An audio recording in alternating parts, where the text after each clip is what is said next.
We're live. It says live. And we are live. Welcome to another edition of PharSide Pholios, where during the month of December, we are celebrating Read a New Book Month. So, what better way to celebrate reading a new book than by being introduced to a new author that you may be familiar with or may not be familiar with, and pick up a new read or tap into a new genre that you may not have read before. So, our special guest with us today is Mrs. Jane E. Taylor. She hails Hello. from the lovely northeast, where there's currently snow on the Yes. ground. She publishes supernatural suspense, urban fantasy, and paranormal romance. So those areas alone definitely will capture your imaginations in ways that will tantalize and terrify all at the same time. So she's up in the mountains of New Hampshire and can be found on the shores of southern Maine during the summer months. Welcome to the far side, Miss Taylor. Thank you for having me, Monica. All right, so we are talking today about book one of this wonderful trilogy um, that you have written, and this is Dragon Tempest. yes, yes, and I started it, and I'm still reading, and so it's very catchy, and it goes right into my first question, because my first question goes with the opening, because you open with the end of life as we knew it didn't come with a nuclear blast of light. It didn't come with the deadly impact of a hurtling asteroid. No, it came in a wave of illness that swept the world with fear. Uh, did current events influence the writing of these words? And how do the times, shape the telling of your story, whether through the characters, setting, or events? Well, I got the covers in May of 2020. I was Mm-hmm. very, happy to get a chance to get the covers. So I was thrilled with that. Um, and yes, May of 2020, we were quarantined. I thought, well, with everything, the air was clearing up in some places, and things like that were being reported. I'm like, well, what if? And then and then it just came to me. I looked at the covers. I'm like, oh, I have the best story for this. Story about the sunshine that wasn't out before. but but I got the sunshine line on my face. But yes, um, the current events actually affected that because it sort of spawned the what if in my head. The book title introduces us, this book introduces us to a headstrong, rebellious woman who bowed to no one and earned every medal pinned to her uniform. Mhm. Why was she unnamed in that first chapter? Yet the reader comes upon the name of one of the book's scaly characters right at the Mhm. beginning. Yes. Well, it was not intentional. Okay. just just like the Ricky the bad dragon was unintentional. And it's very funny. There's a funny story about that, and I'll tell you in a minute. But it's in first person, so I didn't even think Mhm. to have her, at least introduce her first name in her own head. I was just like, normally as you're going through life, you don't think of yourself in third person. You don't think, oh, Jane do this, Jane do that, So I was like, I didn't want to, you know introduce Holly until Mhm. later. Not in that way. I wanted her to at least, introduce her name in a different way. Um, so it wasn't really intentional. Mm-hmm. But the story about Ricky is really quite funny because after my father read the book, he goes, "I loved it." He said, "But did you have to name the bad dragon Ricky? His name is Rick." And I'm like, I was like, "It was not conscious, Dad. I love you. He's my greatest fan." And I'm like, I don't know. But how to feel this small. But it was very funny. And it was unintentional because my dad is the sweetest man on earth. Well, much of fantasy, you look at the genre of fantasy and, Mhm. from childhood stories or fables or to like young adult and adult novels, anything that has dragons, most of the stories that have dragons in it, they have this kind of role of a savior of mankind as this masculine, it's always masculine, hero that rescues rescues the princess or saves the town from the awful dragon, the terrorizing dragon. Why was it important to have a character like Holly Woods? Um, There's Holly a little Woods. bit of there's a little bit of humor thrown in there, yes. Why was having a character such as Hollywood so important in the telling of the story, and how do you see her grow and change throughout the story?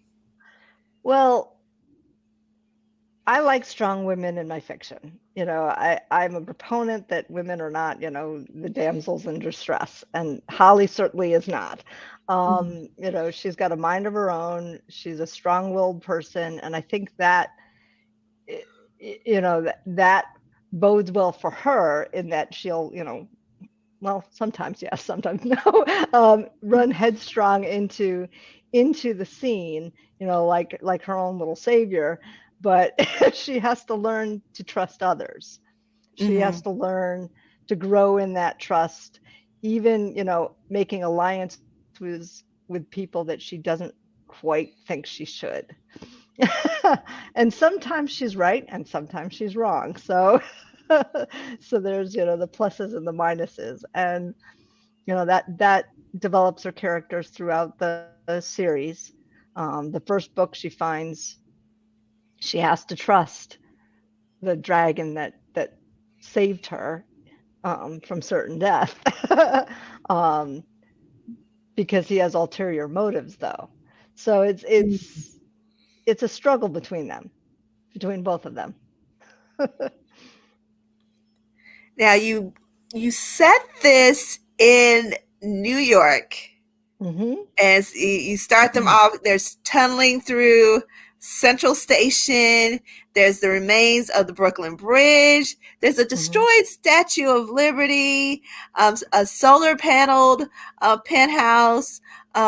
So, what drew you to New York as the backdrop? And will the trilogy find readers moving across the country, or will the trilogy find us, readers moving, kind of or settled in this East Coast kind of place? Um, First, New York City. I'm familiar with it. For my day job, for years I was commuting in, one day a week to the city, so I was very familiar with the subways and some of the systems. And we'd go from midtown to downtown, so I'm familiar with the downtown area, especially the one overlooking the Brooklyn Bridge, and the South Street Seaport and things like that, because that's where our helicopter used to fly in. Um, so, we had, I had an array of things in New York City, and we used to go down with the family and watch plays. So I love the city.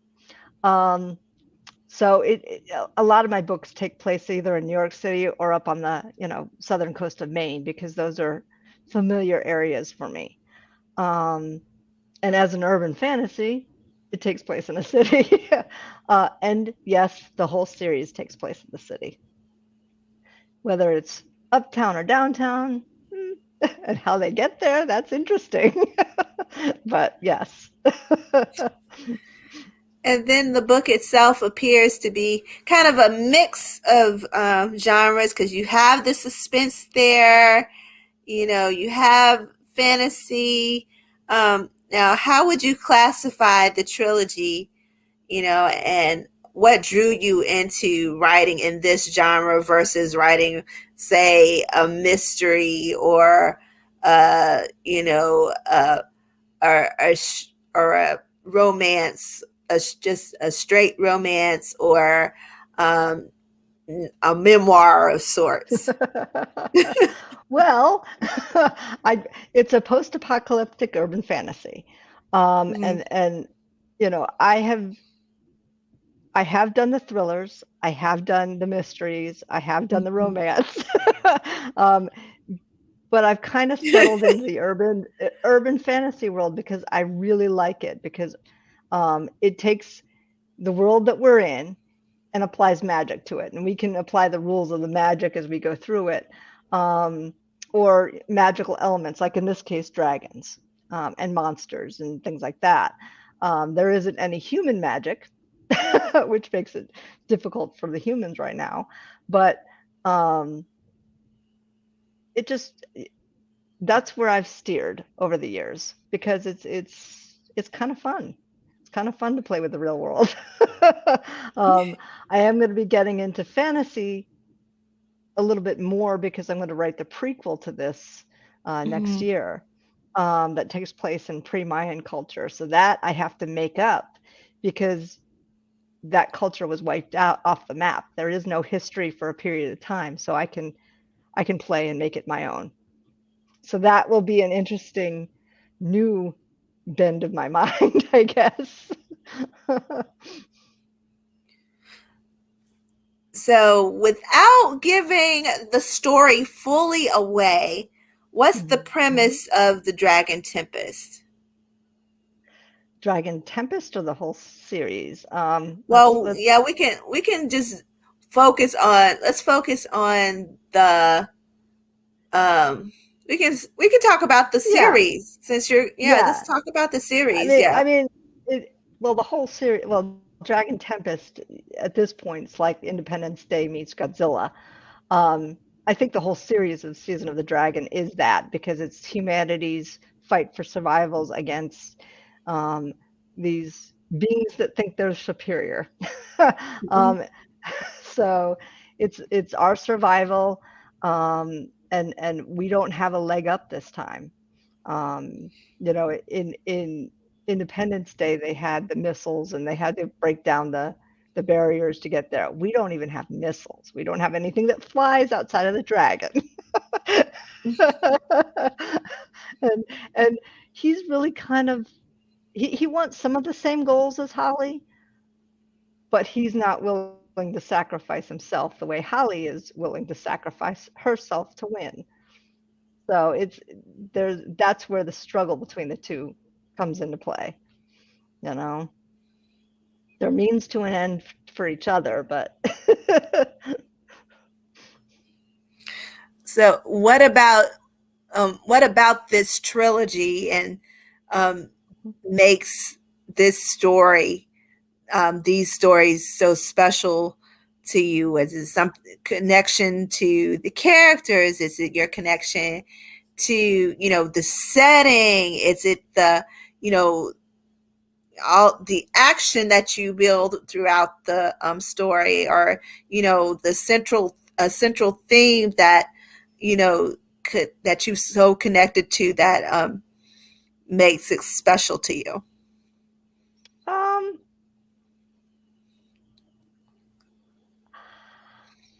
well, what made it special to me is I had tried a hand at putting dragons into the stories before in a romance thing, but I thought, I really want the it's the good versus the evil and the fight for the good and the evil. Mm, A lot of my stories have that woven through them. mm, It's, it's always the right and the wrong. And then, which side are they on? And is there gray area? And in this one, there's a lot of gray area too between both of them, in both the dragon and the human. So it was a challenge in that way to write it, um, and I wanted a challenge. mhm. You know, um, Mikhail is not always forthcoming. Neither is Holly, and they have trust issues with each other, and with humanity as a whole. Um, so it's it was fun to write. And this is a part of a trilogy. Hmm. So, writing for a trilogy, there definitely has to be some, you know, differences or, process steps that are maybe somewhat different than, just writing that one book, that one novel, or that one, that one story. So, what has been the challenge of writing what's a series versus writing that singular work? Um, the story arc has to be bigger and broader. You know, you look and I don't want to write an 800 word book or an 800 page book like The Stand, which I'm reading right now. um, so the whole story arc has to be big enough to fit 3 full books. What when you sit down to write a trilogy, the end game. Trilogies for me are actually easier to write than standalones at this point, because I've written 3 book series, 6 book series. 3 book series seems to be my sweet spot, unless the characters keep talking in my head, which happens. um, but I find a bigger story easier to manage than trying to fit everything in a small one, unless it's a short story and I know the beginning and end. So, did that make sense? Yes, that makes absolute sense. Mhm. Absolute positive sense. Um, Yeah. because I mean, as a reader, you Mhm. you connect to characters over time, and you see them change or evolve, and you watch the Mhm. stories, evolve along with the characters and the bends and the the decisions that are made and the actions that are taken Mm. with characters within a story, which you know makes it makes you connect, and you say, okay, I definitely want to wait. I can't wait for the next one to come out. Mhm. So so you're itching Yes. for the next one, or you're waiting to, you follow the author's page and you read the blog. Oh, there's going to Mhm. be a prequel. So now we Mhm. have so much to look forward to, with your writing, in this trilogy. Um, what can readers expect to see for the characters that they connected to in book one to book two? You've got, it's like you've got Dragon Storm and then Dragon Dawn. Dawn. Yep. So, Yep. The struggle is, there's internal struggles with each other, the mistrust, um, the human element coming into play, because unfortunately Mikhail is the only dragon left. So the human element fighting in the middle of that, and the Mikhail coming to terms with that as well as Holly, because there's pluses and minuses in both. Um, without without giving too much away. It's, them Mhm. trying to get to that end goal, and can they get rid of these monsters? If they don't, humanity's gone, and basically dragons will be gone too, because he can't survive on his own at this point. Um, so so Yeah. it's pretty much the end of us if they don't win. So, having to rely on each other is a tough bit at times for them.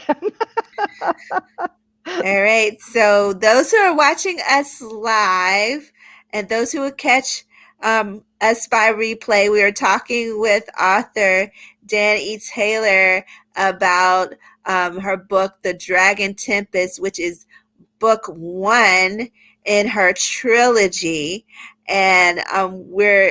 And so that means you're going to go to Amazon so that you can pick up this wonderful book and get Mhm. into the series and and follow her um, on her social media platforms and read a new book, as it is Read a New Book Month.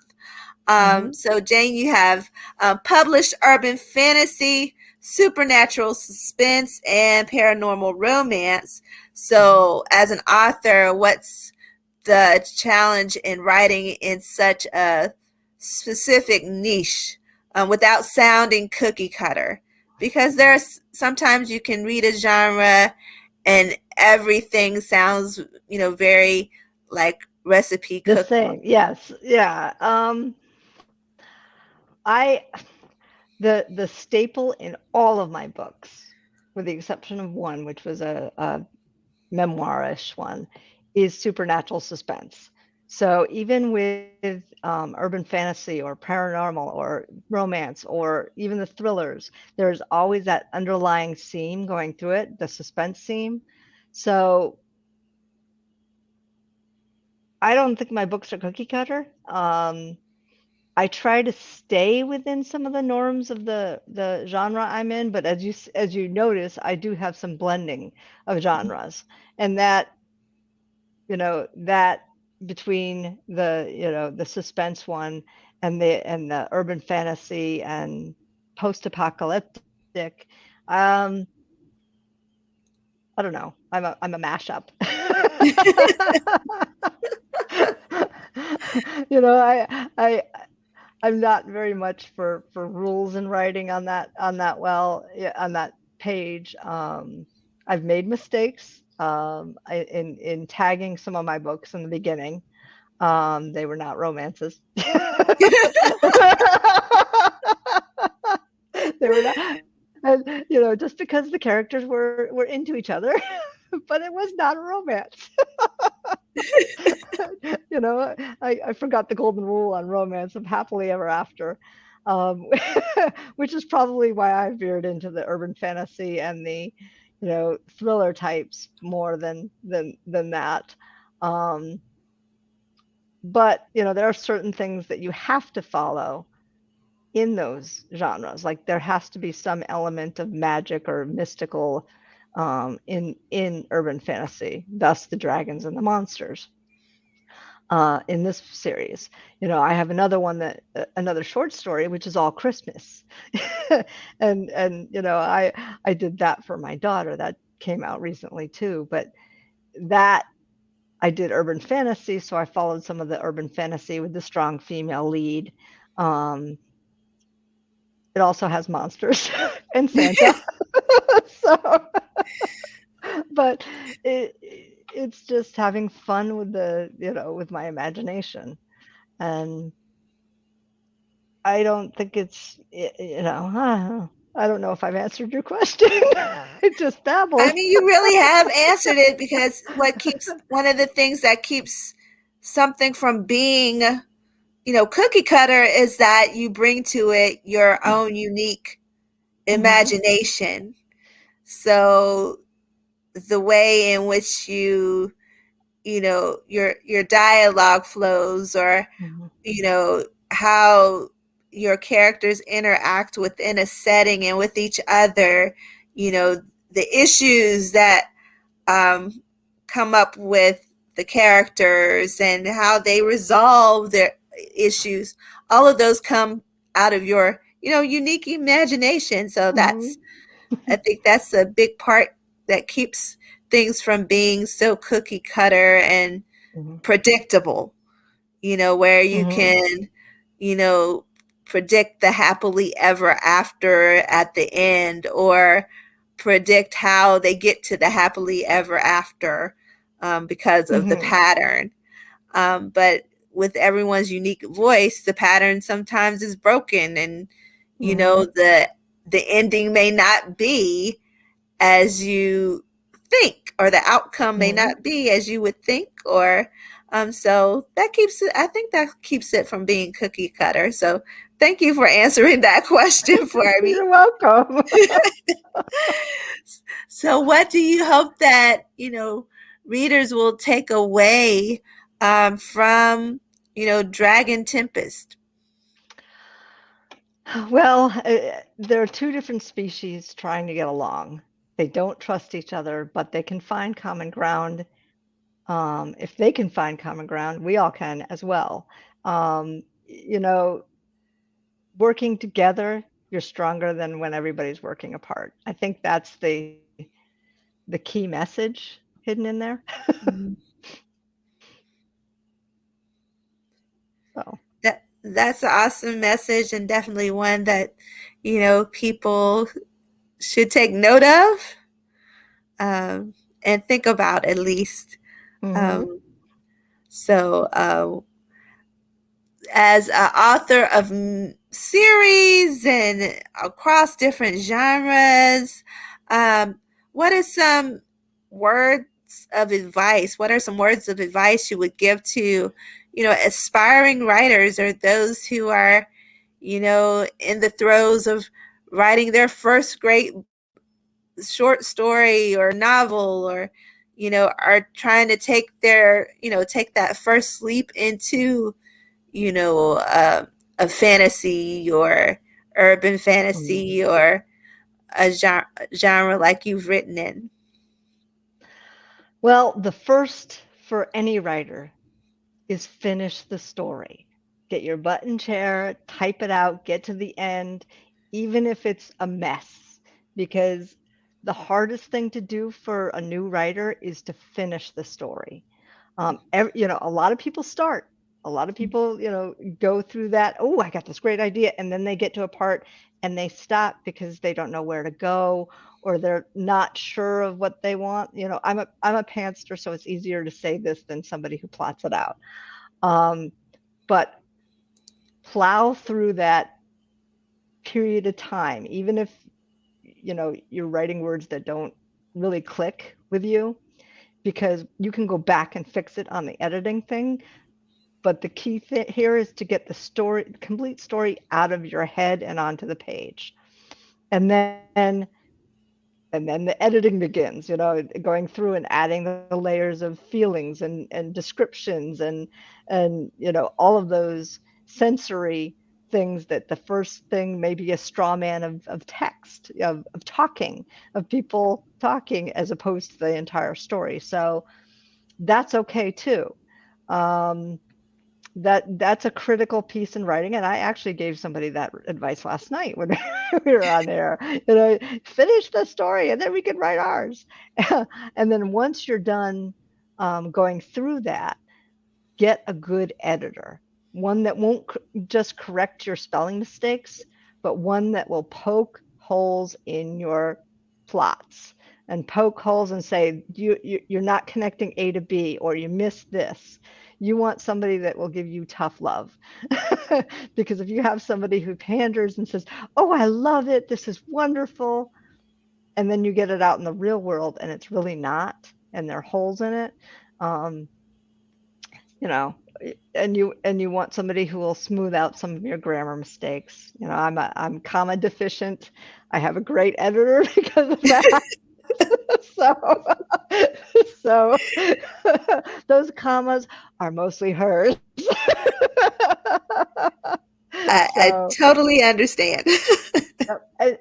And the third piece of advice: find a good cover artist. um, I did the mistake in the beginning of doing my own covers. I have no graphic art skills whatsoever, and at the time e-readers were new, so I was getting sales, but in this world right now with so many self-published authors, it would get lost in the shuffle. So Mhm. getting a good cover artist and investing in that is important. So Those are some wonderful golden nuggets for new and aspiring authors or even established authors. Um, just those reminders about, the different pieces of the editing that you want to have when you're writing, hmm that great novel that you want to write um, for yourself, that you want to leave your footprint in the literary world with this wonderful book, and having that editor and having that amazing cover, because your hmm cover truly stands out. I tell you, Oh, thank you. the character on this book, the dragon, the positioning of the dragon, and then the style of writing of the title, all of that all hmm flows together to draw the reader in. Because if you're at the library or you're in a bookstore, you pick up hmm the book and you look at the cover, Yeah. and then Yes. you read the back or the inside cover so you can get the gist of the story and all of those kinds of things, and you make a decision just in that moment whether you're going to check it out or whether you're going to purchase or whether you're hmm going to move on. So all of those things that you mentioned play a key role. And you definitely, as a writer, want to finish.